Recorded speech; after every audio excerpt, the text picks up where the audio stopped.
ಹೆಚ್ಚಿನ ಆಸೆ.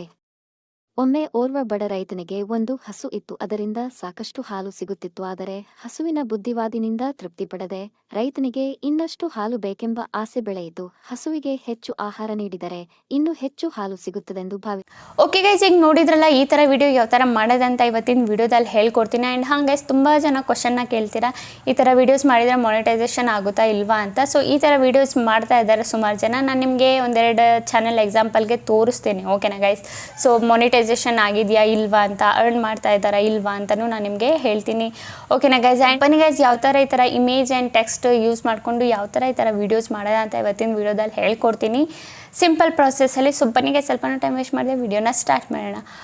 Okay guys, first ನಾನು ನಿಮಗೆ ಏನು ಪ್ರೂಫ್ ಏನಿದೆ ಅದನ್ನು ತೋರಿಸ್ಬಿಡ್ತೀನಿ, ಓಕೆನಾ. ಸೊ ಕಹಾನಿಯಾ 2.0 ಅಂತ ಒಂದು ಚಾನಲ್ ಇದೆ. ಇವ್ರು ಸೇಮ್ ಇದೇ ಥರ ವೀಡಿಯೋಸ್ಗಳನ್ನ ಮಾಡೋದು, ಓಕೆನಾ ಗೈಸ್. ಇವ್ರ ಚಾನಲ್ ಮಾನಿಟೈಸೇಷನ್ ಆಗಿದೆ. ಆ್ಯಂಡ್ ನೀವು ನೋಡ್ಬೋದು ಇವ್ರದ್ದು ವೀಡಿಯೋಸ್ ಹಾಕಿದ ತಕ್ಷಣ ಆ್ಯಡ್ ಏನಿದೆ ಸ್ಟಾರ್ಟಿಂಗಲ್ಲೇ ನಮಗೆ ತೋರಿಸ್ತಾ ಇದೆ. ಆ್ಯಂಡ್ ಇಲ್ಲಿ ಸೂಪರ್ ಥ್ಯಾಂಕ್ಸ್ ಬಟನ್ ಏನಿದೆ ಇದೂ ಕೂಡ ಆನ್ ಆಗಿದೆ. ಆ್ಯಂಡ್ ಇದು ಸೂಪರ್ ಥ್ಯಾಂಕ್ಸ್ ಬಟನ್ ಮಾನಿಟೈಸೇಷನ್ ಆದರೆ ಮಾತ್ರ ಆನ್ ಆಗೋದು, ಇಲ್ಲಾಂದರೆ ಆನ್ ಆಗಲ್ಲ, ಓಕೆನಾ. ಆ್ಯಂಡ್ ಆ್ಯಡ್ಸನ್ನು ಅಷ್ಟೇ ಸ್ಟಾರ್ಟಿಂಗಲ್ಲಿ ಮಾನಿಟೈಸೇಷನ್ ಇದ್ದರೆ ಮಾತ್ರ ಆಗೋದು. ಸೊ ಒಂದ್ಸಲ ಕೇಳಿ ನೀವು ವಿಡಿಯೋನ, ಓಕೆನಾ. ಸೊ ನೀವು ಕೇಳ್ತಾ ಇದ್ದೀರಲ್ಲ, ಸೊ ಈ ಚಾನಲ್ ಬಂದುಬಿಟ್ಟು ಮಾನಿಟೈಸೇಷನ್ ಆಗಿದೆ. ಸೇಮ್ ಇದೇ ಟೈಪಲ್ಲಿ ವೀಡಿಯೋಸ್ನ ನಾನು ಮಾಡಿ ತೋರಿಸ್ತೇನೆ ನಿಮಗೆ, ಓಕೆನಾ ಗೈಸ್. ಓಕೆ ಗೈಸ್, ನಾವೀಗ ಬಂದಿದ್ದೆ ನಮ್ಮ ಸ್ಕ್ರೀನ್ ರೆಕಾರ್ಡಿಂಗ್ ಮೇಲೆ. ಫಸ್ಟು ನಾವು ಓಪನ್ ಮಾಡ್ಕೊಳ್ಳೋಣ. ಸೊ ನಿಮಗೆ ಎರಡು ಜಾಗದಲ್ಲಿ ನಿಮಗೆ ಸ್ಕ್ರಿಪ್ಟ್ ಏನಿದೆ ಸಿಗುತ್ತೆ. ಒಂದು ಬಂದುಬಿಟ್ಟು ಗೂಗಲಿಂದ ಸಿಗುತ್ತೆ, ಇನ್ನೊಂದು ಬಂದುಬಿಟ್ಟು ನಿಮಗೆ ChatGPTಯಲ್ಲಿ ಸಿಗುತ್ತೆ. ಸೊ ನಿಮಗೆ ಇದು ಎರಡು ಆಪ್ಷನ್ ಇದೆ. ಸೊ ನೀವು ಎಲ್ಲಿ ಬೇಕಿದ್ರೂ ನಿಮ್ಮ ಸ್ಕ್ರಿಪ್ಟ್ ಏನಿದೆ ಹಿಂಗೆ ತಗೋಬೋದು, ಓಕೆನಾ. ಸೊ ಇನ್ನೊಂದು ನಾನು ಇಲ್ಲಿ ChatGPT ಅಂತ ಸ್ಕ್ರಿಪ್ಟ್ನ ನಂದು ತಗೋತಾ ಇದ್ದೀನಿ. ಬಟ್ ಇಲ್ಲಿ ನಿಮಗೆ ChatGPTಯಲ್ಲಿ ಯಾವ ಥರ ಟೈಪ್ ಮಾಡಬೇಕು, ಯಾವ ಥರ ಟೈಪ್ ಮಾಡಿ ನಾವು ಬರೆಸ್ಕೊಳ್ಳೋದು ಅಂತ ಗೊತ್ತಿರಬೇಕು, ಓಕೆನಾ. ಸೊ ಸಿಂಪಲಿ ನಾನಿಲ್ಲಿ ಟೈಪ್ ಮಾಡ್ತೀನಿ, motivational moral story in Kannada ಅಂತ, ಓಕೆನಾ. ಸೊ ನೀವು ಇದೇ ಥರ ಟೈಪ್ ಮಾಡ್ಕೊಳ್ಳಿ. ಸೊ ನಿಮಗೆ ಟೈಪ್ ಮಾಡೋಕ್ಕೆ ಬರಬೇಕು ChatGPTಯಲ್ಲಿ, ಓಕೆನಾ. ಸೊ ಹೇಳ್ತಿದ್ದೀನಿ ಇನ್ನೊಂದು ಸಲ, ಬೈ ಚಾನ್ಸ್ ನಿಮಗೆ ಗೊತ್ತಾಗಿಲ್ಲ ಯಾವ ಥರ ಟೈಪ್ ಮಾಡೋದಂದರೆ, ಬೇಕಿದ್ರೆ ನಾನು ಏನು ಟೈಪ್ ಮಾಡ್ತಾಯಿದ್ದೀನಿ ನೀವು ಅದನ್ನು ಸ್ಕ್ರೀನ್ಶಾಟ್ ಹೊಡ್ಕೋಬೋದು. ವರ್ಡ್ಸು ಸೇಮ್ ಆಗಿರುತ್ತೆ. ನೀವು ಮೋಟಿವೇಶ್ನಲ್ ರಿಮೂವ್ ಮಾಡಬಹುದು, ಇಲ್ಲಾಂದರೆ ಮಾರಲ್ ಸ್ಟೋರಿ ರಿಮೂವ್ ಮಾಡಿ ಜಂಗಲ್ ಸ್ಟೋರಿ ಆಗ್ಬೋದು, ಹಾರರ್ ಸ್ಟೋರಿ ಆಗ್ಬೋದು, ಇನ್ನೂ ತುಂಬ ಸ್ಟೋರೀಸ್ ಇರುತ್ತಲ್ಲ, like bird story, animal story, ಅದನ್ನೆಲ್ಲ ಹಾಕ್ಬೋದು, ಓಕೆನಾ ಗೈಸ್. ಸೊ ನಾನು ಸಿಂಪಲ್ ಇಲ್ಲಿ ಸರ್ಚ್ ಮಾಡ್ಕೊತೀನಿ. ನಾನು 100 ವರ್ಡ್ಸ್ ಹಾಕೋದು ಮರ್ತೋದೆ, ಅದು ದೊಡ್ಡ ಲಾಂಗ್ ಸ್ಟೋರಿ ಬಂದುಬಿಟ್ಟಿದೆ. ಸೊ ಮತ್ತೆ ನಾನು motivational moral story in Kannada in 100 words ಅಂತ ಹಾಕಿದ್ದೀನಿ, ಓಕೆನಾ. ಸೊ ಸಿಂಪಲ್ಲಿ ಒಂದು ಬಂದುಬಿಟ್ಟು ಕೊಟ್ಟಿದ್ದಾರೆ ನಮಗೆ. ಒಮ್ಮೆ ಓರ್ವ ಬಡ ರೈತನಿಗೆ ಒಂದು ಹಸು ಇತ್ತು, ಅದರಿಂದ ಸಾಕಷ್ಟು ಹಾಲು ಸಿಗುತ್ತಿತ್ತು. ಸೊ ಇಲ್ಲಿ ಮಧ್ಯದಲ್ಲಿ ಏನೋ ನಮಗೆ ಒಂದು ವರ್ಡ್ ಬಂದಿದೆಯಲ್ಲ, ಸೊ ಇದನ್ನು ನಾವು ರಿಮೂವ್ ಮಾಡ್ಕೊಳ್ಳೋಣ, ಓಕೆನಾ. ಸೊ ಒಂದೊಂದು ಸಲ ಮಿಸ್ಟೇಕ್ ಆಗುತ್ತೆ ChatGPTಯಿಂದನೂ, ಓಕೆನಾ ಗೈ. ಸಿಂಪಲ್ ಇದು ಏನು ಮಾಡಬೇಕು, ನಾವೀಗ ಕಾಪಿ ಮಾಡಿ ನೀವು ಪೇಸ್ಟ್ನ ಮಾಡ್ಕೋಬೋದು ಯಾವುದರಲ್ಲಿ, ನಿಮ್ಮ ನೋಟಲ್ಲಿ, ಇಲ್ಲಾಂದರೆ ನೀವು ಇಲ್ಲಿಂದನೇ ಡೈರೆಕ್ಟ್ ಕಾಪಿ ಪೇಸ್ಟ್ ಮಾಡ್ಕೋಬೋದು ಎಡಿಟ್ ಮಾಡಬೇಕಿದ್ರೆ, ಓಕೆನಾ. ಸೊ ನಮ್ಮದು ಈ ಸ್ಕ್ರಿಪ್ಟ್ ಏನಿದೆ ರೆಡಿ ಆಗಿದೆ, ಓಕೆನಾ. ಸೊ ನೀವು ChatGPTಯಿಂದ ಆದರೂ ತೊಗೋಬೋದು, ಇಲ್ಲ ಅಂದರೆ ನೀವು ಗೂಗಲಿಂದನೂ ನಿಮಗೆ ತುಂಬ ಸಿಗುತ್ತೆ. ನೀವು ಅಲ್ಲಿಂದನೂ ಎಲ್ಲಿ ಕಂಫರ್ಟಬಲ್ ನಿಮಗೆ ಇರುತ್ತೆ ನೀವು ಅಲ್ಲಿಂದ ಏನು ಸ್ಕ್ರಿಪ್ಟ್ ಇದೆ ಅದನ್ನು ತೊಗೋಬೋದು. ಬಟ್ ಇಲ್ಲಿ ChatGPTಯಲ್ಲಿ ನೀವು ಒಂದಿನಕ್ಕೆ 1,00,000 ವರ್ಡ್ಸದು ಬೇಕಿದ್ದರೂ ಸ್ಟೋರಿ ಏನಿದೆ ಕ್ರಿಯೇಟ್ನ ಮಾಡ್ಕೋಬೋದು, ಓಕೆನಾ. ತುಂಬ ಸ್ಟೋರೀಸ್ ಏನಿದೆ ಕ್ರಿಯೇಟ್ ಮಾಡಿಕೊಡುತ್ತೆ. ಬಟ್ ಇಲ್ಲಿ ನಿಮಗೆ ಇದೊಂದು ಸ್ಟೋರಿಯಲ್ಲಿ ನೋಡ್ತಿದ್ರೆ ಇದಿಷ್ಟ ಆಗಿಲ್ವಾ, ಮತ್ತು ನೀವು ಇನ್ನೊಂದು ಸಲ ಟೈಪ್ ಮಾಡಿಬಿಟ್ಟು ಕಳಿಸ್ಬೋದು, like motivational moral story in Kannada ಅಂತ. ಮತ್ತು ನಿಮಗೆ ನೆಕ್ಸ್ಟ್ ಇನ್ನೊಂದು ಬೇರೆ ಸ್ಟೋರಿನೇ ಕೊಡುತ್ತೆ, ಸೇಮ್ ಸ್ಟೋರಿ ನಿಮಗೆ ಕೊಡಲ್ಲ, ಓಕೆನಾ. ಡಿಫ್ರೆಂಟ್ ಟೈಪಲ್ಲಿ ಬೇರೆ ಬೇರೆ ಸ್ಟೋರೀಸ್ ಕೊಡುತ್ತೆ. ಸೊ ಈಗ ನಮಗೆ ಬೇಕು ಯಾವ್ದು ಬೇಕು, ಸೊ ರಿಯಲ್ ವಾಯ್ಸ್ ಜನ್ರೇಟರು. ಸೊ ಯಾರೆಲ್ಲ ನೀವು ವಾಯ್ಸ್ ಕೊಡೋಕ್ಕೆ ಇಷ್ಟ ಇಲ್ಲ, ನನ್ನ ವಾಯ್ಸ್ ಕೊಡೋಕ್ಕೆ ಇಷ್ಟ ಇಲ್ಲ, AI ವಾಯ್ಸ್ ಯೂಸ್ ಮಾಡ್ತೀನಿ ಅನ್ನೋರು ಆಪ್ಷನಲ್ಲೂ ನೀವು ಯೂಸ್ನ ಮಾಡ್ಕೋಬೋದು. Real voice generator text to speech ಇಲ್ಲಿ ಇದೆಯಲ್ಲ ತೋರಿಸ್ತಾ ಇದ್ದೀನಲ್ಲ, ಸೊ ಇಲ್ಲಿಂದ ನೀವು ಬಂದುಬಿಟ್ಟು ವಾಯ್ಸ್ನ ಜನ್ರೇಟ್ನ ಮಾಡ್ಕೋಬೋದು. ಜಸ್ಟ್ ನಿಮ್ಮ ಟೆಕ್ಸ್ಟ್ ಏನಿದೆ ಅದು ಆ್ಯಡ್ ಮಾಡಬೇಕು, ಅದು ವಾಯ್ಸ್ ಬಂದುಬಿಟ್ಟು ಜನ್ರೇಟ್ ಆಗಿಬಿಟ್ಟು ಕೊಡುತ್ತೆ ನಿಮಗೆ, ಓಕೆನಾ. ಸೊ ಸಿಂಪಲಿ ಈ ಥರ ರಿಯಲ್ ವಾಯ್ಸ್ ಜನ್ರೇಟರ್ ಏನಿದೆ ಓಪನ್ನ ಮಾಡ್ಕೊಳ್ಳಿ, ಓಕೆನಾ. ಸೊ ಯಾರೆಲ್ಲರೂ ವಾಯ್ಸ್ ಕೊಡೋಕ್ಕೆ ಇಷ್ಟ ಇಲ್ಲ ಅವ್ರು ಮಾತ್ರ ಯೂಸ್ ಮಾಡಿ. ಯಾರ್ದೆಲ್ಲ ವಾಯ್ಸ್ ಚೆನ್ನಾಗಿದೆ ಆ್ಯಂಡ್ ವಾಯ್ಸ್ ಕೊಡೋಕ್ಕೆ ಇಷ್ಟ ಇದೆ ಆ್ಯಂಡ್ ಸ್ಟೋರಿ ಟೆಲ್ಲಿಂಗ್ ಇಷ್ಟ ಇದೆ ಅವರೆಲ್ಲ AI ವಾಯ್ಸ್ ಯೂಸ್ ಮಾಡಬೇಡಿ, ನಿಮ್ಮದೇ ವಾಯ್ಸ್ ಏನಿದೆ ಯೂಸ್ನ ಮಾಡ್ಕೊಳ್ಳಿ, ಓಕೆನಾ ಗೈಸ್. ಸೊ ಸಿಂಪಲಿ ನಾನಿಲ್ಲಿ ಸ್ಟೋರಿ ಏನಿದೆ ಇದನ್ನು ಕಾಪಿನ ಮಾಡ್ಕೊತೀನಿ, ಸೆಲೆಕ್ಟ್ ಟೆಕ್ಸ್ಟ್ ಮೇಲೆ ಕ್ಲಿಕ್ ಮಾಡಿಬಿಟ್ಟು, ಓಕೆನಾ. ಮತ್ತು ಇಲ್ಲಿ ಬರೋಣ, ಇಲ್ಲಿ ನಮ್ಮದು ಏನಿದೆ ಇಲ್ಲಿ ನಮ್ಮದು ಟೆಕ್ಸ್ಟ್ ಇಲ್ಲಿ ಇದು ಮತ್ತು ಮಧ್ಯದಲ್ಲಿ ನಮ್ಮದು ಸ್ವಲ್ಪ ರಿಮೂವ್ ಮಾಡಬೇಕಿತ್ತಲ್ಲ ಅದನ್ನು ರಿಮೂವ್ ಮಾಡ್ಕೊಳ್ಳೋಣ. ನಿಮಗೆ ರಿಮೂವ್ ಮಾಡೋ ಅವಶ್ಯಕತೆ ಇರಲ್ಲ, ಬೈ ಚಾನ್ಸ್ ಮಧ್ಯದಲ್ಲಿ ನಿಮ್ಗೆ ಆ ಥರ ಏನಾದರೂ ವರ್ಡ್ಸ್ ಬಂದಿದ್ದರೆ ಅದನ್ನು ರಿಮೂವ್ ಮಾಡ್ಕೋಬೋದು, ಓಕೆನಾ ಗೈಸ್. ಸೊ ಇಲ್ಲಿ ನಮಗೆ ಒಂದು ಆ್ಯಡ್ ತೋರಿಸ್ತಾರೆ, ಆ್ಯಡ್ನ ನೋಡ್ಕೊಳ್ಳೋಣ. ಸೊ ಇದನ್ನು ಕ್ಲೋಸ್ ಮಾಡ್ಕೊಳ್ಳೋಣ ಇಲ್ಲಿಂದ. ಸೊ ಒಂದು ಸಲ ನೀವು ರಿವ್ಯೂನ ನೋಡ್ಕೊಳ್ಳಿ, ವಾಯ್ಸ್ ರಿವ್ಯೂ. ಸೊ ನಿಮಗೆ ಇಲ್ಲಿ ಪಿಂಚ್ ಸ್ಪೀಡ್ ಇದೆಯಲ್ಲ, ಆ ಪಿಂಚ್ ಬಂದುಬಿಟ್ಟು ವಾಯ್ಸ್ ಇನ್ನೂ ಸ್ವಲ್ಪ ಚೆನ್ನಾಗಿ ಬರುತ್ತೆ. ಆ್ಯಂಡ್ ಸ್ಪೀಡ್ ಬಂದುಬಿಟ್ಟು ನೀವು ಎಷ್ಟು ಸ್ಪೀಡಲ್ಲಿ ಇರ್ತೀರ ಅದು ಪ್ಲಸ್ಸು ಮೈನಸ್ ಅದು ಮಾಡ್ಕೊಳ್ಳಿ. ಓಕೆನಾ ಗೈಸ್. ಸೊ ಇದು ನಿಮಗೆ ಸ್ಪೀಡ್ ಮತ್ತು ಪಿಂಚು, ಇದು ವಾಯ್ಸು ಸ್ವಲ್ಪ ಜಾಸ್ತಿ ಆಗುತ್ತೆ ಕಮ್ಮಿ ಆಗುತ್ತೆ ಆ ಥರ. ಓಕೆನಾ, ಅಲ್ಲಿಂದ ಡೌನ್ಲೋಡ್ ಮಾಡ್ಕೊಳ್ಳಿ. ಅದಾದಮೇಲೆ ಈಗ ನಾವು ಇಮೇಜ್ ಸರ್ಚ್ ಮ್ಯಾನ್ ಏನಿದೆ ಅದನ್ನು ಓಪನ್ ಮಾಡ್ಕೊಳ್ಳೋಣ. ಇಮೇಜ್ ಸರ್ಚ್ ಮ್ಯಾನು ಸೊ ಎಲ್ಲರ ಹತ್ರನೂ ಇರಲೇಬೇಕು, ಯಾರೆಲ್ಲ ಕಾರ್ಟೂನ್ ವೀಡಿಯೋ ಮಾಡ್ತೀರಾ. ಬೈ ಚಾನ್ಸ್ ಇಲ್ಲ ಅಂದರೆ ಗೂಗಲ್ ಪ್ಲೇಸ್ಟೋರಲ್ಲಿ ಹೋಗ್ಬಿಟ್ಟು ಡೌನ್ಲೋಡ್ನ ಮಾಡ್ಕೊಳ್ಳಿ, ಇಮೇಜ್ ಸರ್ಚ್ ಮ್ಯಾನ್ ಅಂತ. ಓಕೆನಾ. ಸೊ ಇಲ್ಲಿ ಬಂದುಬಿಟ್ಟು ನಾವು ಟೈಪ್ ಮಾಡಲ್ಲ, ನೀವು ಇಲ್ಲಿ ಕನ್ನಡದಲ್ಲೂ ಟೈಪ್ ಮಾಡಿದ್ರೂ ಪರವಾಗಿಲ್ಲ, ಇಲ್ಲಾಂದರೆ ನೀವು ಇಂಗ್ಲೀಷಲ್ಲೂ ಟೈಪ್ ಮಾಡಿದ್ರೂ ಪರವಾಗಿಲ್ಲ, ನಿಮಗೆ ಇಲ್ಲಿ ಫೋಟೋಸ್ ಸಿಕ್ಬಿಡುತ್ತೆ. ನಾನು ರೈತ ಮತ್ತು ಹಸುವಿನ ಫೋಟೋ ಅಂತ ಹಾಕ್ತೀನಿ. ಸೊ ನಮಗೆ ನೋಡ್ಬೋದು, ಇಲ್ಲಿ ಸರ್ಚ್ ಬಟನ್ ಮೇಲೆ ಕ್ಲಿಕ್ ಮಾಡಿಬಿಟ್ಟು ಸೆಟ್ ಮಾಡಿ ಅಷ್ಟೇ. ನಿಮಗೆ ತುಂಬ ಫೋಟೋಸ್ ಬಂದುಬಿಟ್ಟು ಸಿಕ್ಬಿಡುತ್ತೆ. ಬೇಕಿದ್ರೆ ನೀವು ಈ ಥರ ಫೋಟೋಸ್ ಇಷ್ಟ ಇಲ್ಲ ಅಂದರೆ ಇಲ್ಲಿ ಇನ್ ಕಾರ್ಟೂನ್ ಟೈಪ್ ಅಂತ ಹಾಕ್ಬಿಡಿ, ಇಲ್ಲ ಇನ್ ಕಾರ್ಟೂನ್ ಅಂತ ಹಾಕಿ. ಫೋಟೋ ಪಕ್ಕದಲ್ಲಿ ನಾನಿಲ್ಲಿ ಹಾಕ್ತೀನಿ ಒಂದು ಸಲ. ಓಕೆನಾ, ಇನ್ ಕಾರ್ಟೂನ್ ಅಂತ ಹಾಕ್ಬಿಡ್ತೀನಿ. ಸೊ ಒಂದು ನಿಮಿಷ.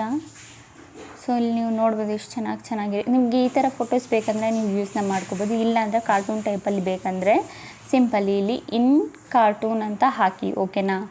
ಸೊ ನಾನಿಲ್ಲಿ ಹಾಕ್ತಾಯಿದ್ದೀನಿ ಇನ್ ಕಾರ್ಟೂನ್ ಅಂತ. ಓಕೆ, ಈಗ ಸರ್ಚ್ ಮಾಡಿ ನಿಮಗೆ ಕಾರ್ಟೂನ್ ಟೈಪಲ್ಲಿ ಬಂದುಬಿಟ್ಟು ಫೋಟೋಸ್ ನಿಮಗೆ ಸಿಗುತ್ತೆ. ನೀವು ಯಾವ್ದು ಬೇಕು ಆ ಫೋಟೋಸ್ನ ಸೆಲೆಕ್ಟ್ ಮಾಡಿಕೊಂಡು ನಿಮ್ಮ ಸ್ಟೋರಿ ಅಕಾರ್ಡಿಂಗು ನೀವೇನು ಮಾಡ್ಬೋದು, ಡೌನ್ಲೋಡ್ನ ಮಾಡ್ಕೋಬೋದು. ಓಕೆ, ನಂಗೆ ಇದೊಂದು ಫೋಟೋ ಇಷ್ಟ ಆಯಿತು. ಅದಾದಮೇಲೆ ಇನ್ನೊಂದು ಯಾವುದಾದ್ರೂ ಒಂದು ಫೋಟೋನ ನಾನು, ಓಕೆ ಇಲ್ಲೊಂದು ಫೋಟೋ ಇದೆ, ಇದೊಂದು ಫೋಟೋನ ನಾನು ಡೌನ್ಲೋಡ್ನ ಮಾಡ್ಕೋತೀನಿ. ಓಕೆನಾ ಗೈಸ್. ಸಿಂಪಲಿ ಇಲ್ಲಿ ಡೌನ್ಲೋಡ್ ಆಪ್ಷನ್ ಮೇಲೆ ಕ್ಲಿಕ್ ಮಾಡಿದರೆ ನಿಮ್ಮ ಫೋಟೋ ಏನಾಗುತ್ತೆ, ಡೌನ್ಲೋಡ್ ಆಗಿಬಿಡುತ್ತೆ. ಸೊ ನಾನು ಸದ್ಯಕ್ಕೆ ಇಲ್ಲಿ 2 ಫೋಟೋಸ್ನ ತಗೊಂಡಿದ್ದೀನಿ ನಿಮಗೆ ಕ್ರಿಯೇಟ್ ಮಾಡಿ ತೋರ್ಸೋಕ್ಕೆ. ಓಕೆನಾ ಗೈಸ್. ಸೊ ಈಗ ನಾವೇನು ಮಾಡಬೇಕು, ನಮಗೆ VN ಅಪ್ಲಿಕೇಶನ್ ಏನಿದೆ ಅದರಲ್ಲೇ ಎಡಿಟ್ ಮಾಡೋದು ತೋರಿಸ್ಕೊಡ್ತೀನಿ ನಿಮಗೆಲ್ಲ ಪ್ರೊಸೆಸ್ಸು ತುಂಬ ಈಸಿಯಾಗಿ. ನೀವು ಸಿಂಪಲಿ VN ಅಪ್ಲಿಕೇಶನ್ನ ಓಪನ್ ಮಾಡ್ಕೊಳ್ಳೋಣ. ಓಪನ್ ಮಾಡ್ಕೊಂಡಾದಮೇಲೆ ಇಲ್ಲಿ ನಿಮಗೆ ನ್ಯೂ ಪ್ರಾಜೆಕ್ಟ್ ಆಪ್ಷನ್ಸ್ ಇರುತ್ತೆ. ಸೊ ಸಿಂಪಲಿ ಪ್ಲಸ್ ಐಕಾನ್ ಮೇಲೆ ಕ್ಲಿಕ್ ಮಾಡಿ, ನ್ಯೂ ಪ್ರಾಜೆಕ್ಟ್ ಆಪ್ಷನ್ ಸಿಗ್ತಿದೆಯಲ್ಲ ಅದ್ರ ಮೇಲೆ ಕ್ಲಿಕ್ ಮಾಡಿ. ಅದ್ರ ಮೇಲೆ ಕ್ಲಿಕ್ ಮಾಡಾದಮೇಲೆ ಫೋಟೋಸ್ ಮೇಲೆ ಕ್ಲಿಕ್ ಮಾಡಿ. ಫೋಟೋಸ್ ಅಲ್ಲ, ಇಲ್ಲಿ ಸ್ಟಾಕ್ ಆಪ್ಷನ್ ಕಾಣಿಸ್ತಿದೆಯಲ್ಲ ಪಕ್ಕದಲ್ಲಿ, ಸ್ಟಾಕು ಸ್ಟಾರ್ದು. ಸೊ ಇದ್ರ ಮೇಲೆ ಕ್ಲಿಕ್ ಮಾಡಿ. ಇಲ್ಲಿ ನೀವು ವೈಟ್ ಪೇಜ್ ಆದರೂ ತೊಗೋಬೋದು, ಇಲ್ಲಾಂದರೆ ಬ್ಲ್ಯಾಕ್ ಪೇಜ್ ಆದರೂ ತೊಗೋಬೋದು. ನಿಮಗೆ ಯಾವುದರಲ್ಲಿ ಮಾಡೋಕ್ಕೆ ವೀಡಿಯೋ ಇಷ್ಟ ಇದೆ ನೀವು ಅದನ್ನು ತೊಗೋಬೋದು. ನಾನು ಸದ್ಯಕ್ಕೆ ಇಲ್ಲಿ ನಿಮಗೆ ವೈಟ್ ಪೇಜಲ್ಲಿ ಮಾಡಿಬಿಟ್ಟು ತೋರಿಸ್ತೀನಿ. ಓಕೆನಾ. ಸೊ ನಾನು ಇಲ್ಲಿಂದ ವೈಟ್ ಪೇಜ್ನ ತಗೋತೀನಿ. ಇದ್ರ ಮೇಲೆ ಕ್ಲಿಕ್ ಮಾಡಿದರೆ ವೈಟ್ ಪೇಜ್ ಆ್ಯಡ್ ಆಗುತ್ತೆ ನಿಮ್ಮ ಎಡಿಟಿಂಗ್ಗೆ. ಓಕೆನಾ. ಸೊ ನಾನು ವೈಟ್ ಪೇಜ್ ಇಲ್ಲಿಂದ ತಗೊಳ್ತೀನಿ. ಇಲ್ಲಿ ನೆಕ್ಸ್ಟ್ ಬಟನ್ ಮೇಲೆ ಕ್ಲಿಕ್ ಮಾಡೋಣ. ಓಕೆ, ಇಲ್ಲಿ ನಿಮ್ಮದು ವೈಟ್ ಪೇಜ್ ಏನಿದೆ ಅದು ಬಂದಿದೆ. ಸೊ ಇಲ್ಲಿ ವಾಟರ್ ಮಾರ್ಕ್ ಏನಿದೆ ಅದು ರಿಲೇಟ್ ಮಾಡ್ಕೊಳ್ಳೋಣ. ಅದಾದಮೇಲೆ ನೀವು ಡ್ಯೂರೇಷನ್ ಈ ಫೋಟೋದು ಎಷ್ಟು ಬೇಕಿದ್ರೂ ಇಟ್ಕೋಬೋದು. ನಿಮ್ಮದು ಸ್ಟೋರಿ ಎಷ್ಟು ಲೆಂತಿ ಆಗಿದೆ ಅಷ್ಟು ಲೆಂತಿಯಾಗಿ ನಿಮ್ಮದು ಏನು ವೈಟ್ ಪೇಜ್ ಇದೆ ಅದನ್ನು ಲೆಂತ್ ಮಾಡ್ಕೊಳ್ಳಿ. ಓಕೆನಾ ಗೈಸ್, ಇದಾಯಿತು ನಮ್ಮದು ವೈಟ್ ಪೇಜ್ದು.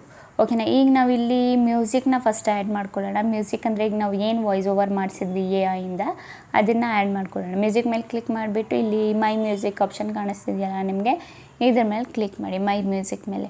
ಓಕೆನಾ. ಮೈ ಮ್ಯೂಸಿಕ್ ಮೇಲೆ ಕ್ಲಿಕ್ ಮಾಡಿದರೆ ಅಲ್ಲಿ ಫೈಲ್ ಆ್ಯಪ್ ಅಂತ ಆಪ್ಷನ್ ಕಾಣಿಸ್ತಿದೆಯಲ್ಲ ನಿಮಗೆ ಲಾಸ್ಟಲ್ಲಿ. ಸೊ ಸಿಂಪಲಿ ಇದ್ರ ಮೇಲೆ ಕ್ಲಿಕ್ ಮಾಡಿ. ಓಕೆನಾ, ಫೈಲ್ ಆ್ಯಪ್ ಅಂತ. ಓಕೆ ಮೇಲೆ ಕ್ಲಿಕ್ ಮಾಡಿಬಿಟ್ಟು ಇಲ್ಲಿ ನಿಮ್ಮದು ಫೈಲ್ಸ್ ಏನಿದೆ ಅದು ಓಪನ್ ಆಗುತ್ತೆ. ಸೊ ಸಿಂಪಲಿ ನಿಮ್ಗೆ ಇಲ್ಲಿ ಏನು ಮಾಡಬೇಕಂದ್ರೆ, ನಿಮಗೆ ಇಲ್ಲಿ ಆಡಿಯೋ ನೀವು ಏನು ಡೌನ್ಲೋಡ್ ಮಾಡಿದ್ರಿ ರಿಯಲ್ ವಾಯ್ಸಿಂದ, ಸೊ ಅದು ನಿಮ್ಮದು ಡೇಟ್ ಇಲ್ಲಿ ತೋರಿಸುತ್ತೆ ನೋಡಿ. ಇಲ್ಲಿ August 24 ಅಂತ ತೋರಿಸ್ತಿದೆಯಲ್ಲ. ಸೊ ನಮ್ಮದು ಇವತ್ತಿನ ಡೇಟ್ ಏನಿದೆ, ಇವತ್ತು ನಾವು ಮಾಡಿದ ಡೇಟು 5ನೇ ತಾರೀಕು ಸೆಪ್ಟೆಂಬರ್ ಅನಿಸುತ್ತೆ. ಸೊ ಇವತ್ತಿನ ಡೇಟು ನಮಗೆ ಇಲ್ಲಿ ಕೆಳಗಡೆ ಬಂದರೆ ನಮ್ಗೆ ಇಲ್ಲಿ ಕಾಣುತ್ತೆ. ಸೊ ಡೇಟ್ ತೋರಿಸಲ್ಲ, ಯಾವ ಟೈಮಲ್ಲಿ ನಾವು ಮಾಡಿದೆ ಆ ಟೈಮ್ ತೋರಿಸ್ತಿದೆ. ಸೊ ಲಾಸ್ಟ್ನೇ ರೆಕಾರ್ಡಿಂಗ್ನ ನಾವು ಇದನ್ನು ಆ್ಯಡ್ ಮಾಡಬೇಕು. ಯಾವುದಕ್ಕೆ, ಮ್ಯೂಸಿಕ್ಗೆ. ಓಕೆನಾ. ಸೊ ಮೈ ಮ್ಯೂಸಿಕ್ಗೆ ಇದನ್ನು ಆ್ಯಡ್ ಮಾಡ್ಕೋತೀನಿ. ಸಿಂಪಲ್ ಇಲ್ಲಿ ಬ್ಯಾಕ್ ಬಂದುಬಿಟ್ಟು ಮೈ ಮ್ಯೂಸಿಕಲ್ಲಿ ನೋಡಿ ನಾವು ಆ್ಯಡ್ ಮಾಡಿರೋ ಮ್ಯೂಸಿಕ್ ಏನಿದೆ ಅದು ಬಂದಿದೆ. ಮ್ಯೂಸಿಕ್ ಅಂದರೆ ವಾಯ್ಸ್ ರಿಕಾರ್ಡರ್. ಓಕೆನಾ, ರಿಯಲ್ ವಾಯ್ಸಿಂದ. ಸೊ ಇದನ್ನು ನಾನು ಸೆಲೆಕ್ಟ್ ಮಾಡ್ಕೊತೀನಿ. ಸಿಂಪಲ್ ಇಲ್ಲಿ ರೈಟ್ ಬಟನ್ ಮೇಲೆ ಕ್ಲಿಕ್ ಮಾಡೋಣ. ಓಕೆನಾ. ಸೊ ಇದು ನಮ್ಮದು ಏನು ವಾಯ್ಸ್ ಇದೆ ಇದನ್ನ ಆ್ಯಡ್ನ ಮಾಡ್ಕೊಂಡಿದ್ದೀನಿ. ವಾಯ್ಸ್ ಆ್ಯಡ್ ಮಾಡಾದಮೇಲೆ ಈಗ ನಮಗೆ ಇಲ್ಲಿ ಆ್ಯಡ್ ಮಾಡಬೇಕಿರೋದು ಫೋಟೋ ಎಲ್ಲಿ ಮಾಡಬೇಕು, ಆ್ಯಡ್ ಮಾಡಬೇಕು. ಇಲ್ಲಿ PIP ಆಪ್ಷನ್ ಕಾಣಿಸ್ತಿದೆಯಲ್ಲ ಸೈಡಲ್ಲಿ ಫೋಟೋದು. ಸೊ ಇದ್ರ ಮೇಲೆ ಕ್ಲಿಕ್ ಮಾಡಿದರೆ ನಿಮಗೆ ಫೋಟೋ ಆಪ್ಷನ್ ಬಂದುಬಿಡುತ್ತೆ. ಸೊ ಇಲ್ಲಿ ನಾವು ಯಾವ ಫೋಟೋ ಇಮೇಜ್ ಸರ್ಚ್ ಮ್ಯಾನ್ ಆ್ಯಪಿಂದ ಫೋಟೋ ಡೌನ್ಲೋಡ್ ಮಾಡಿದ್ವಿ ಆ ಫೋಟೋನ ಆ್ಯಡ್ ಮಾಡ್ಕೊಳ್ಳೋಣ. ಓಕೆನಾ. ನಾನು ಸದ್ಯಕ್ಕೆ ಇಲ್ಲಿ ಫಸ್ಟ್ನೇ ಫೋಟೋನ ಆ್ಯಡ್ ಮಾಡ್ಕೋತೀನಿ. ಓಕೆನಾ. ಸೊ ಈ ಫೋಟೋನ ಇಲ್ಲಿ ಕಾರ್ನರೆಲ್ಲ ಅಡ್ಜಸ್ಟ್ ಮಾಡ್ಕೊಳ್ಳಿ. ಸೊ ಈ ಥರ ದೊಡ್ಡ ಮಾಡ್ಕೊಳ್ಳಿ. ಫಸ್ಟ್ ಬಂದುಬಿಟ್ಟು ನಾವು ಇದ್ರದ್ದು ಏನು ಇದಿದೆ ನಾವು ಯೂಟ್ಯೂಬ್ಗೆ ಯಾವುದಕ್ಕೆ ಮಾಡ್ತಾ ಇದ್ದೀವಿ, ಲೈಕ್ ರೀಲ್ಸಿಗಾಯಿತು, ಲಾಂಗ್ ವೀಡಿಯೋಗಾಯಿತು. ಸೊ ನಾವು ಲಾಂಗ್ ವೀಡಿಯೋಗೆ ಸೆಲೆಕ್ಟ್ ಮಾಡಬೇಕಲ್ವಾ.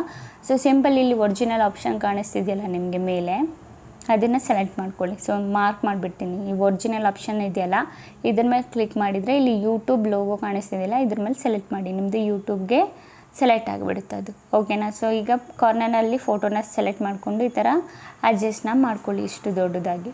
ಓಕೆನಾ. ಸೊ ಇದು ಫೋಟೋ ಆಯಿತು ನಮ್ಮದು ಅಡ್ಜಸ್ಟ್ ಮಾಡೋದು. ಯಾವ ಥರ ಫೋಟೋ ಅಡ್ಜಸ್ಟ್ ಮಾಡೋದು ಅಂತ ಗೊತ್ತಾಯ್ತಲ್ಲ. ಸೊ ಫಿಂಗರಿಂದ ನೀವು ಅಡ್ಜಸ್ಟ್ ಮಾಡಿದರೆ ಅದಾಗುತ್ತೆ, ಫೋಟೋ ಅಡ್ಜಸ್ಟ್ ಆಗುತ್ತೆ. ಸೊ ಈಗ ನಾವು ಟೆಕ್ಸ್ಟ್ನ ಆ್ಯಡ್ ಮಾಡಬೇಕು. ಸೊ ಸಿಂಪಲಿ ಈಗ ಏನು ಮಾಡೋಣ, ನಾವು ಇಲ್ಲಿ ಏನು ಟೆಕ್ಸ್ಟು ಇದ್ರದ್ದು ಫೋಟೋ ಬಂದುಬಿಟ್ಟು ಡ್ಯೂರೇಷನ್ ಫುಲ್ ವೀಡಿಯೋದಲ್ಲಿ ಮಾಡ್ಕೊಳ್ಳೋಣ. ಓಕೆನಾ. ಸೊ ಡ್ಯೂರೇಷನ್ ನಾನು ಫುಲ್ ಮಾಡ್ಕೋತೀನಿ. ಫೋಟೋ ಎಷ್ಟು ದೊಡ್ಡದಿದೆ ಅಷ್ಟು ದೊಡ್ಡದು ಈ ಫೋಟೋನು ಸೆಲೆಕ್ಟ್ ಮಾಡ್ಕೊಂಡಿದ್ದೀನಿ. ಸೊ ಈಗ ನಮಗೆ ಟೆಕ್ಸ್ಟ್ನ ಆ್ಯಡ್ ಮಾಡಬೇಕು. ಈಗ ನಾವು ChatGPTಯಿಂದ ಏನು ಸ್ಟೋರಿ ಕಲೆಕ್ಟ್ ಮಾಡಿದ್ವಿ ಅದನ್ನು ಕಾಪಿ ಮಾಡ್ಕೊಳ್ಳೋಣ. ಓಕೆನಾ. ಸಿಂಪಲಿ ನಾನೇನು ಮಾಡ್ತೀನಿ, ಇಲ್ಲಿಂದ ಕಾಪಿನ ಮಾಡ್ಕೋತೀನಿ. ಸೊ ಫಸ್ಟು ನೀವು ಟೆಕ್ಸ್ಟ್ ಆ್ಯಡ್ ಮಾಡೋ ಪ್ರಾಸೆಸ್ ತಿಳ್ಕೊಬೇಕು. ಯಾಕಂದರೆ ಈ ಟೆಕ್ಸ್ಟು ಎಲ್ಲ ಇದೆಯಲ್ಲ, ಇದು ಒಂದೇ ಲೈನಲ್ಲಿ ಎಡಿಟ್ ಮಾಡಬೇಕಿದ್ರೆ ಆ್ಯಡ್ ಆಗಿಬಿಡುತ್ತೆ. ಸೊ ನಮಗೆ ಈ ಥರ ಆ್ಯಡ್ ಮಾಡೋದು ಬೇಡ. ಸೊ ಫಸ್ಟು ನಾವೇನು ಮಾಡಬೇಕು, ಟೆಕ್ಸ್ಟನ್ನ ಕಾಪಿ ಮಾಡ್ಕೊಂಡು ಏನು ಮಾಡಬೇಕು, ಫಸ್ಟು ನಮ್ಮದು ನೋಟ್ ಏನಿರುತ್ತೆ ಇಲ್ಲಿ ಆ್ಯಡ್ ಮಾಡೋಕ್ಕಿಂತ ಮುಂಚೆ, ಓಕೆನಾ, ಇಲ್ಲಿ ಟೆಕ್ಸ್ಟ್ ಆ್ಯಡ್ ಮಾಡೋಕ್ಕಿಂತ ಮುಂಚೆ ನಮ್ಮದು ನೋಟ್ ಏನಿರುತ್ತೆ ಆ ನೋಟಲ್ಲಿ ನಾವು ಪೇಸ್ಟ್ ಮಾಡಿಕೊಂಡು ಆ ಟೆಕ್ಸ್ಟ್ನ ಕಟ್ ಮಾಡ್ಕೊಳ್ಳಿ. ಓಕೆನಾ. ಸೊ ನಿಮಗೆ ಪ್ರೊಸೆಸ್ ಗೊತ್ತಾಗಿಲ್ಲ ಅಂದರೆ ಒಂದು ಸಲ ನಾನು ನಿಮಗೆ ಹೇಳ್ಕೊಡ್ತೀನಿ. ಓಕೆನಾ. ಸೊ ಬ್ಯಾಕ್ ಬನ್ನಿ, ನೋಟ್ ಏನಿದೆ ಅದರಲ್ಲಿ ನೋಟ್ ಓಪನ್ ಮಾಡ್ಕೊಳ್ಳೋಣ. ನೋಟ್ ಓಪನ್ ಮಾಡ್ಕೊಂಡಾದ್ಮೇಲೆ ಈಗ ನಮ್ಮ ಸ್ಟೋರಿ ಏನಿತ್ತು ಆ ಸ್ಟೋರಿನ ಇಲ್ಲಿ ಪೇಸ್ಟ್ ಮಾಡ್ಕೊಳ್ಳೋಣ. ಓಕೆನಾ. ಒಂದು ನಿಮಿಷ ಲೋಡಿಂಗ್ ಆಗ್ತಿದೆ. ಇಲ್ಲಿ ಪ್ಲಸ್ ಐಕನ್ ಮೇಲೆ ಕ್ಲಿಕ್ ಮಾಡಿ, ಕ್ರಿಯೇಟ್ ನ್ಯೂ ಮೇಲೆ ಕ್ಲಿಕ್ ಮಾಡಿ, ಈಗ ನಮ್ಮ ಸ್ಟೋರಿ ಏನಿತ್ತು 100 ವರ್ಡ್ಸ್ದು ಅದಿಲ್ಲಿ ಪೇಸ್ಟ್ನ ಮಾಡ್ಕೊಳ್ಳೋಣ. ಇಲ್ಲಿ ಬಂದುಬಿಟ್ಟು ನಾವು ಏನು ಮಾಡಬೇಕು, ಮೇಯ್ನಾಗಿ ಇದು ದೊಡ್ಡ ಲೈನ್ ಏನಿದೆ ಅದು ಸಣ್ಣ ಲೈನಲ್ಲಿ ಅಡ್ಜಸ್ಟ್ನ ಮಾಡ್ಕೋಬೇಕು. ಓಕೆನಾ. ಕಟ್ ಮಾಡಿ ಇಲ್ಲಿ ನಿಮ್ಮ ಕೀಬೋರ್ಡಲ್ಲಿ ಆ್ಯರೋ ಬಟನ್ ಕಾಣಿಸ್ತಿದೆಯಲ್ಲ ಅದ್ರ ಮೇಲೆ ಕ್ಲಿಕ್ ಮಾಡಿದರೆ ಕಟ್ ಆಗ್ತಾ ಹೋಗುತ್ತೆ. ಸೊ ಈ ಥರ ಸೆಲೆಕ್ಟ್ ಮಾಡ್ಕೊಳ್ಳಿ, ಮತ್ತು ಕಟ್ ಬಟನ್ ಮೇಲೆ ಕ್ಲಿಕ್ ಮಾಡಿ. ಸೊ ಗೊತ್ತಾಗ್ತಾಯಿದೆಯಲ್ಲ ಯಾವ ಥರ ಮಾಡ್ತಾ ಇದ್ದೀನಂತ. ಸೊ ಸೇಮ್ ಇದೇ ಪ್ರಾಸೆಸ್ ನೀವೂ ಮಾಡಬೇಕು. ಇಲ್ಲಾಂದರೆ ನೀವು ಟೆಕ್ಸ್ಟ್ ಏನಾದರೂ ಹಾಗೆ ಎಡಿಟಲ್ಲಿ ಆ್ಯಡ್ ಮಾಡಿದರೆ ಅದು ಫುಲ್ಲು ಬಂದುಬಿಟ್ಟು ಫುಲ್ ಟೆಕ್ಸ್ಟ್ ಏನಿದೆ ಅದು ಒಂದೇ ಲೈನಲ್ಲಿ ಅಡ್ಜಸ್ಟ್ ಆಗಿಬಿಡುತ್ತೆ. ಓಕೆನಾ. ಸೊ ನಿಮಗೆ ಏನು ಮಾಡಬೇಕಂದ್ರೆ ಈ ಥರ ಫಸ್ಟೇ ನೀವು ನಿಮ್ಮದು ಟೆಕ್ಸ್ಟ್ ಏನಿದೆ ಕಟ್ನ ಮಾಡ್ಕೊಳ್ಳಿ, ಅದಾದಮೇಲೆ ನೀವು ಅಡ್ಜಸ್ಟ್ನ ಮಾಡ್ಕೊಳ್ಳಿ. ಓಕೆನಾ ಗೈಸ್. ಸೊ ನಾನಿಲ್ಲಿ ನೋಡಿ ಮಾಡ್ಕೊಂಡಿದ್ದೀನಿ, ಎಲ್ಲ ಕಟ್ ಮಾಡ್ಕೊಂಡಿದ್ದೀನಿ. ಸೊ ಈಗ ಇದು ಪರ್ಫೆಕ್ಟ್ ಆಗಿದೆ. ಈಗ ಇದು ಬಂದುಬಿಟ್ಟು ನಾವು ಕಾಪಿನ ಮಾಡ್ಕೋಬೇಕು. ಓಕೆನಾ. ಸಿಂಪಲಿ ಕಾಪಿನ ಮಾಡ್ಕೊಳ್ಳೋಣ ಇಲ್ಲಿಂದ. ಅದಾದಮೇಲೆ ಈಗ ಎಡಿಟಲ್ಲಿ ಏನು ಮಾಡೋಣ, ಟೆಕ್ಸ್ಟ್ ಆಪ್ಷನ್ ಕಾಣಿಸ್ತಿದೆಯಲ್ಲ ಆ ಟೆಕ್ಸ್ಟ್ ಆಪ್ಷನ್ ಮೇಲೆ ಕ್ಲಿಕ್ ಮಾಡಿಬಿಟ್ಟು ಈಗ ಏನು ನಾವು ಟೆಕ್ಸ್ಟು ಕಾಪಿ ಮಾಡಿದ್ವಿ ಅದನ್ನು ಇಲ್ಲಿ ಮಧ್ಯದಲ್ಲಿ ಇರೋ ಟೆಕ್ಸ್ಟ್ ಏನಿತ್ತು ಅದಲ್ಲಿ ಪೇಸ್ಟ್ನ ಮಾಡೋಣ. ಈಗ ಇದರದ್ದು ಕಲರ್ ನಾವು ಚೇಂಜ್ ಮಾಡಬೇಕು. ಕಲರ್ ಮೇಲೆ ಕ್ಲಿಕ್ ಮಾಡಿಬಿಟ್ಟು ಇಲ್ಲಿ ಬ್ಲ್ಯಾಕ್ ಕಲರ್ ಏನಿದೆ ಅದನ್ನ ಸೆಲೆಕ್ಟ್ ಮಾಡ್ಕೊಂಡಿದ್ದೀನಿ, ಬ್ಲ್ಯಾಕ್ ಕಲರ್ನ. ಓಕೆನಾ. ಸೊ ನಿಮಗೆ ಯಾವ ಕಲರ್ ಇಷ್ಟ ಆಗುತ್ತೆ ನೀವು ಅದನ್ನು ಸೆಲೆಕ್ಟ್ ಮಾಡ್ಕೋಬೋದು. ಓಕೆನಾ ಗೈಸ್. ಸೊ ನಿಮಗೆ ಯಾವ ಕಲರ್ ಸೂಟಬಲ್ ಅನಿಸುತ್ತೆ ಆ ಕಲರ್ ನೀವು ಇಟ್ಕೋಬೋದು. ಲೈಕ್ ರೆಡ್ ಆಯಿತು, ಯೆಲ್ಲೋ ಆಯಿತು, ಯಾವ ಕಲರ್ ಬೇಕಿದ್ರೂ ಯೂಸ್ ಮಾಡ್ಕೋಬೋದು, ಏನು ಪ್ರಾಬ್ಲಮ್ ಇಲ್ಲ. ನಾನು ಇಲ್ಲಿ ಬ್ಯಾಕ್ಗ್ರೌಂಡ್ ಕಲರಲ್ಲಿ ವೈಟ್ ಪೇಜ್ ಯೂಸ್ ಮಾಡಿದ್ದೀನಲ್ಲ ಅದ್ರ ಬದಲು ನೀವು ಬೇರೆ ಯಾವ ಕಲರ್ ಬೇಕಿದ್ರೂ ಯೂಸ್ನ ಮಾಡ್ಕೋಬೋದು. ಲೈಕ್ ಬ್ಲ್ಯಾಕ್ ಆಯಿತು ಆ್ಯಂಡ್ ಯೆಲ್ಲೋ ಆಯಿತು, ಗ್ರೀನ್ ಆಯಿತು, ಯಾವ ಕಲರ್ ಬೇಕು ಆ ಕಲರ್ ನೀವು ಯೂಸ್ನ ಮಾಡ್ಕೋಬೋದು. ಜಸ್ಟ್ ಅದ್ರ ಮೇಲೆ ಟ್ಯಾಪ್ ಮಾಡಿ ಅದ್ರ ಕಲರ್ ಏನಿದೆ ಚೇಂಜ್ನ ಮಾಡ್ಕೊಳ್ಳೋದು. ಓಕೆನಾ ಗೈಸ್. ಆ್ಯಂಡ್ ನಾನು ಫಾಂಟ್ ಏನಿದೆ ಅದನ್ನು ಕೂಡ ಚೇಂಜ್ ಮಾಡ್ಕೋತಾ ಇದ್ದೀನಿ. ನಿಮಗೆ ಯಾವ ಫಾಂಟ್ ಇಷ್ಟ ಆಗುತ್ತೆ ಆ ಫಾಂಟ್ನ ನೀವು ಇಟ್ಕೊಳ್ಳಿ. ಓಕೆನಾ. ಸೊ ಇಲ್ಲಿ ತುಂಬ ಫಾಂಟ್ಗಳು ನಿಮಗೆ ಆಪ್ಷನ್ ಇರುತ್ತೆ. ಸೊ ಒಂದೊಂದಾಗಿ ಟ್ರೈ ಮಾಡ್ತಾ ನೋಡಿ ಯಾವ್ಯಾವುದು ಚೆನ್ನಾಗಿ ಕಾಣುತ್ತಂತ. ಆಮೇಲೆ ಬೇಕಿದ್ರೆ ನೀವು ಆ ಫಾಂಟ್ನ ಸೆಲೆಕ್ಟ್ ಮಾಡ್ಕೊಳ್ಳಿ. ಓಕೆನಾ. ಸಿಂಪಲಿ ನಾನು ಚೆಕ್ ಮಾಡ್ತಾಯಿದ್ದೀನಿ ಯಾವ ಫಾಂಟು ಸೂಟಬಲ್ ಆಗಿದೆ, ಯಾವ ಫಾಂಟ್ ಚೆನ್ನಾಗಿ ಕಾಣುತ್ತೆ ನಮಗೆ ಅಂತ. ಸಿಂಪಲಿ ಆ ಇಂಟರ್ ಅಂತ ಆಯ್ತಲ್ಲ, ಸೊ ಆ ಫಾಂಟ್ನೇ ನಾನು ಸೆಲೆಕ್ಟ್ ಮಾಡ್ಕೊಂಡಿದ್ದೀನಿ. ಅದಾದಮೇಲೆ ಟೆಕ್ಸ್ಟ್ ಏನಿದೆ ಅದನ್ನು ಚಿಕ್ಕದು ಮಾಡ್ಕೋಬೇಕು. ಈಗ ಟೆಕ್ಸ್ಟ್ನ ನಾವು ಈ ಥರ ಟೂ ಫಿಂಗರಿಂದ ಹಿಂಗೆ ಮಾಡಿದರೆ ಅದೇನಾಗುತ್ತೆ, ಟೆಕ್ಸ್ಟ್ ಏನಾಗುತ್ತೆ ಚಿಕ್ಕದಾಗುತ್ತೆ. ಓಕೆನಾ. ಸೇಮ್ ಅದೇ ಥರ ನೀವು ಟೆಕ್ಸ್ಟ್ನ ಚಿಕ್ಕದು ಮಾಡ್ಕೊಳ್ಳಿ. ಓಕೆನಾ. ನಾನು ಯಾವ ಥರ ಮಾಡ್ತಾಯಿದ್ದೀನಿ ಅದೇ ಥರ ಮಾಡ್ಕೊಳ್ಳಿ. ಇಲ್ಲಿ ನಮ್ಮದು ಈಗ ಏನು ಮಾಡಬೇಕಂದ್ರೆ ನಮ್ಮದು ಲಾಸ್ಟ್ ಲೈನ್ ಏನಿದೆ ಈ ಕಲರು ಬ್ಲ್ಯಾಕ್ ಕಲರಲ್ಲೇ ಇಡ್ತೀನಿ. ಇದು ಎಲ್ಲೋ ಅಷ್ಟು ಚೆನ್ನಾಗಿ ಕಾಣ್ತಿಲ್ಲ. ಸೊ ನಾನು ಪ್ಲೇನ್ ಬ್ಲ್ಯಾಕಲ್ಲೇ ಇಡ್ತೀನಿ. ಓಕೆನಾ. ಸೊ ಈಗ ನಮ್ಮದು ಟೆಕ್ಸ್ಟ್ ಏನಿತ್ತು ಇದರದ್ದು ಫುಲ್ ಲಾಂಗಲ್ಲಿತ್ತಲ್ಲ ಅದು ಶಾರ್ಟಾಗಿ ಮಾಡ್ಕೋತೀನಿ. ಓಕೆನಾ. ಸೊ ಸಿಂಪಲಿ ನಾವೇನು ಮಾಡೋಣ, ಇಲ್ಲಿ ಇದನ್ನ ಎಡಿಟ್ ಮಾಡಿಕೊಂಡು ಲಾಂಗ್ ಇದೆಯಲ್ಲ ಫುಲ್ಲು ದೊಡ್ಡದಾಗಿ, ಸೊ ಇಲ್ಲಿ ಇನ್ನೊಂದು ಲೈನ್ನ ಮಧ್ಯದಲ್ಲಿ ಮಾಡ್ಕೋತೀನಿ. ಓಕೆನಾ. ಸೊ ಇದೇ ಥರ ನೀವು ಆ್ಯರೋ ಬಟನ್ ಮೇಲೆ ಕ್ಲಿಕ್ ಮಾಡಿ ನಿಮ್ಮದು ಅದು ಕೆಳಗೆ ಬಂದುಬಿಡುತ್ತೆ ಇನ್ನೊಂದು ಲೈನು. ಸೊ ಮಧ್ಯದಲ್ಲಿ ಆ ಲೈನ್ನ ತರಿಸ್ಬಿಟ್ಟು ಸೊ ಚಿಕ್ಕದು ಮಾಡಿ ಇಲ್ಲಿ ಕಾರ್ನರಲ್ಲಿ ಇಲ್ಲಿ ಅಡ್ಜಸ್ಟ್ ಮಾಡ್ತೀನಿ. ಫುಲ್ ಕೆಳಗಡೆಗೆ ಒಂದು ಲೈನ್ ಕಾಣೋ ಥರ ಮಾತ್ರ ಅಡ್ಜಸ್ಟ್ ಮಾಡ್ಕೊಳ್ಳಿ, ಓಕೆನಾ. ಸೊ ಅದಾದಮೇಲೆ ಇಲ್ಲಿ ನಿಮಗೆ ಕೀ ಫ್ರೇಮ್ ಆಪ್ಷನ್ ಕಾಣಿಸ್ತಿದೆಯಲ್ಲ, ಇಲ್ಲಿ ಇದ್ರ ಮೇಲೆ ಟ್ಯಾಪ್ ಮಾಡಿ. ಇದ್ರ ಮೇಲೆ ಒಂದು ಸಲ ಕ್ಲಿಕ್ ಮಾಡಾದಮೇಲೆ ಒಂದು ಸಲ ನಾನು ಮಾಡ್ತೀನಲ್ಲ ಅದೇ ಥರ ಮಾಡಿ. ಕೀ ಫ್ರೇಮ್ ಮೇಲೆ ಒಂದು ಸಲ ಕ್ಲಿಕ್ ಮಾಡಾದಮೇಲೆ ಏನು ಮಾಡಿ, ಸ್ಕ್ರೀನಲ್ಲಿ ಈ ಥರ ತಳ್ಳಿಬಿಡಿ. ನಾನು ತಳ್ತಾ ಇದ್ದೀನಲ್ಲ ಫುಲ್ಲು ಲಾಸ್ಟ್ವರೆಗೂ ತಳ್ಳಿಬಿಡಿ, ಟೆಕ್ಸ್ಟ್ ಎಲ್ಲಿವರೆಗಿದೆ ಅಲ್ಲಿವರೆಗೂ. ಅದಾದಮೇಲೆ ಅದು ಕೀ ಫ್ರೇಮ್ ಏನಿದೆ ಇದು ಕೆಳಗಡೆ ಮೇಲೆ ಸ್ಕ್ರೀನಲ್ಲಿ ನಮ್ಮ ಟೆಕ್ಸ್ಟ್ ಏನಿದೆ ಒಂದೇ ಸಲ ಮೇಲೆ ತಳ್ಳಿಬಿಡಿ. ಮೇಲೆ ಒಂದು ಲೈನ್ ಕಾಣತ್ತಲ್ಲ, ಈಗ ನಾನು ತಳ್ಳಿದ್ನಲ್ಲ ಸೇಮ್ ಅದೇ ಥರ ನೀವು ತಳ್ಳಬೇಕು, ಓಕೆನಾ. ಸೊ ಗೊತ್ತಾಯ್ತಲ್ಲ. ಸೊ ನೋಡಿ ಗೈಸ್, ಈ ಥರ ನಮ್ಮದು ಏನು ಟೆಕ್ಸ್ಟ್ ಇದೆ ಇದು ಆ್ಯಡ್ ಆಗುತ್ತೆ. ಒಂದೇ ಸಲ ನೀವು ಕೀ ಫ್ರೇಮಿಂಗ್ನ ಮಾಡ್ಬೋದು, ಇಲ್ಲ ಅಂದರೆ ಈಗ ನಾನು ಮಾಡಿದ್ನಲ್ಲ ಸೇಮ್ ಅದೇ ಥರ ಮಾಡ್ಬೋದು. ಇಲ್ಲಾಂದರೆ ನೀವು ಬಿಟ್ಟು ಬೇಕಿದ್ರೆ ಮಾಡ್ಕೋಬೋದು ಕೀ ಫ್ರೇಮು. ಬಟ್ ಈಸಿ ಅಂದರೆ ಈಗ ನಾನು ಮಾಡಿ ತೋರಿಸಿದ್ನಲ್ಲ ನಿಮಗೆ, ಒಂದು ಸಲ ಕೀ ಫ್ರೇಮ್ ಮೇಲೆ ಟಚ್ ಮಾಡಿಬಿಟ್ಟು ಕೆಳಗಡೆ ಸ್ಕ್ರೀನ್ ಒಂದು ಸಲ ಹೇಳ್ಕೊಡಿ, ಮತ್ತು ನೀವು ಟೆಕ್ಸ್ಟ್ ಏನಿದೆ ಅದನ್ನು ಒಂದೇ ಸಲ ಮೇಲ್ ಮಾಡಿಬಿಡಿ, ಓಕೆನಾ. ಒಂದು ಲೈನ್ ಕಾಣೋ ಥರ, ಓಕೆನಾ ಗೈಸ್. ಸೊ ಗೊತ್ತಾಯ್ತಲ್ಲ ಯಾವ ಥರ ಕ್ರಿಯೇಟ್ ಮಾಡೋದಂತ. ಈಗ ಫೋಟೋನ ಯಾವ ಥರ ಆ್ಯಡ್ ಮಾಡೋದಂತ ನೋಡ್ಕೊಳ್ಳಿ, ಇನ್ನೊಂದು ಫೋಟೋನ. ಸೊ ನಾನು ಕಟ್ ಮಾಡಿದ್ದೀನಿ ಪೇಜ್ನ, ಕೆಳಗಡೆ ವೈಟ್ ಪೇಜ್ ಇದೆಯಲ್ಲ ಅದಕ್ಕೆ ಕಟ್ ಮಾಡಿದ್ದೀನಿ, ಸ್ಪ್ಲಿಟ್ ಮಾಡಾದಮೇಲೆ ಇನ್ನೊಂದು ಫೋಟೋ ಏನಿದೆ ನಮ್ಮದು, ಇನ್ನೊಂದು ಫೋಟೋ ಅದನ್ನು ನಾನು ಇಲ್ಲಿ ಆ್ಯಡ್ನ ಮಾಡ್ಕೋತಾ ಇದ್ದೀನಿ. ಸೇಮ್ ನೀವು ಇದೇ ಥರ ಇನ್ನೊಂದು ಫೋಟೋ ಏನಿರುತ್ತೆ ಅದನ್ನು ಆ್ಯಡ್ ಮಾಡ್ಕೊಳ್ಳಿ. ಸೊ ಈ ಥರ ಓಕೆ ಅಡ್ಜಸ್ಟ್ನ ಮಾಡ್ಕೊಳ್ಳಿ. ಆ ಫೋಟೋ ಮೇಲೇ ಅಡ್ಜಸ್ಟ್ ಮಾಡ್ಕೊಬೋದು, ಏನು ಪ್ರಾಬ್ಲಮ್ ಇಲ್ಲ. ಅದಾದಮೇಲೆ ನಿಮ್ಮ ವಿಡಿಯೋ ಎಷ್ಟು ಲೆಂತಿವರೆಗೂ ಇದೆ ಅಷ್ಟು ಲೆಂತಿವರೆಗೂ ಅದನ್ನು ಹೇಳ್ಕೊಳ್ಳಿ, ಓಕೆನಾ. ಒಂದು ಸಲ ಪ್ಲೇ ಮಾಡಿಬಿಟ್ಟು ತೋರಿಸ್ಬಿಡ್ತೇನೆ ನಮಗೆ, ಓಕೆನಾ. ಸೊ ಎಲ್ಲ ಚೆಕ್ ಮಾಡ್ತಾಯಿದ್ದೀನಿ ಕರೆಕ್ಟಾಗಿದೆಯಾ ಅಂತ. ಸೊ ಎಲ್ಲ ಕರೆಕ್ಟಾಗಿದೆ. ಇದು ಅಡ್ಜಸ್ಟ್ ಮಾಡ್ಕೊಳ್ಳಿ, ನಿಮ್ಮದು ಫೋಟೋ ಮೇಲೆ ಏನಾದರೂ ಟೆಕ್ಸ್ಟ್ ಬರ್ತಿದ್ರೆ ಆ ಕಡೆ ಸೈಡ್ ಅಡ್ಜಸ್ಟ್ ಮಾಡ್ಕೊಳ್ಳಿ, ಓಕೆನಾ. ಸೊ ಕರೆಕ್ಟಾಗಿದೆ. ಒಂದು ಸಲ ಪ್ಲೇ ಮಾಡ್ತೀನಿ. ಒಮ್ಮೆ ಓರ್ವ ಬಡ ರೈತನಿಗೆ ಒಂದು ಹಸು ಇತ್ತು, ಅದರಿಂದ ಸಾಕಷ್ಟು ಹಾಲು ಸಿಗುತ್ತಿತ್ತು. ಆದರೆ ಹಸುವಿನ ಬುದ್ಧಿವಾದಿನಿಂದ ತೃಪ್ತಿ ಪಡದೆ ರೈತನಿಗೆ ಇನ್ನಷ್ಟು ಹಾಲು ಬೇಕೆಂಬ ಆಸೆ ಬೆಳೆಯಿತು. ಹಸುವಿಗೆ ಹೆಚ್ಚು ಆಹಾರ ನೀಡಿದರೆ ಇನ್ನೂ ಹೆಚ್ಚು ಹಾಲು ಸಿಗುತ್ತದೆಂದು ಓಕೆ ಗೈಸ್, ಈಗ ಕೇಳಿಸ್ಕೊಂಡ್ರಲ್ಲ ಎಷ್ಟು ಚೆನ್ನಾಗಿ ಆ್ಯಂಡ್ ಎಷ್ಟು ಈಸಿಯಾಗಿ ಆಗಿಬಿಡ್ತು. ಸೇಮ್ ಇದೇ ಥರ ನೀವು ಫೋಟೋಸ್ಗಳನ್ನ ಹಾಕಿ ಸ್ಟೋರಿಗಳನ್ನ ಕ್ರಿಯೇಟ್ ಮಾಡ್ಬೋದು. Like moral story, motivational story, jungle story, ಇನ್ನೂ ತುಂಬ ಸ್ಟೋರೀಸ್ ಇದೆಯಲ್ಲ, ಈ ಥರ ಇಮೇಜ್ಗಳನ್ನ ಯೂಸ್ ಮಾಡಿಕೊಂಡು ಸ್ಟೋರೀಸ್ಗಳನ್ನ ಮಾಡ್ಕೋಬೋದು. ಐ ಹೋಪ್ ನಿಮಗೆ ಇವತ್ತಿನೊಂದು ಈ ವಿಡಿಯೋ ತುಂಬ ಇಷ್ಟ ಆಗಿದೆ ಅಂದ್ಕೊಂಡಿದ್ದೀನಿ ಆ್ಯಂಡ್ ಇನ್ಫಾರ್ಮೇಟಿವ್ ಆಗಿದೆ ಅಂದ್ಕೊಂಡಿದ್ದೀನಿ. ಬೈ ಚಾನ್ಸ್ ಅಂತೂ ನಿಮ್ಗೆ ಏನಾದರೂ ಮನಸ್ಸಲ್ಲಿ ಡೌಟು ಕ್ವಶನ್ಸ್ ಏನಾದರೂ ಇದ್ದರೆ ನನ್ನ ಕಮೆಂಟಲ್ಲಿ ನೀವು ಕೇಳ್ಬೋದು. 100% ನಾನು ನಿಮಗೆ ರಿಪ್ಲೈ ಮಾಡ್ತೀನಿ, ಓಕೆನಾ ಗೈಸ್. ಸೊ ಗೊತ್ತಾಯ್ತಲ್ಲ. ಅದಾದಮೇಲೆ ಎಕ್ಸ್ಪೋರ್ಟ್ ಬಟನ್ ಮೇಲೆ ಕ್ಲಿಕ್ ಮಾಡಿಬಿಟ್ಟು ಎಕ್ಸ್ಪೋರ್ಟ್ನ ಮಾಡ್ಕೊಳ್ಳಿ. ನಿಮ್ಮ ವಿಡಿಯೋ ಏನಿದೆ ಅದು ಎಕ್ಸ್ಪೋರ್ಟ್ ಆಗಿಬಿಡುತ್ತೆ, ಓಕೆನಾ ಗೈಸ್. ಓಕೆ ಗೈಸ್, ಈಗ ವಿಡಿಯೋ ಇಷ್ಟ ಇದ್ದರೆ like and comment and subscribe ಮಾಡಿ. ಇದೇ ಥರ ಇನ್ಫಾರ್ಮೇಟಿವ್ ವಿಡಿಯೋ ನಾನು ನೆಕ್ಸ್ಟ್ ಟೈಮ್ ತೊಗೊಬರ್ತೀನಿ. ಅಲ್ಲಿವರೆಗೂ ಬಾಯ್ ಗೈಸ್.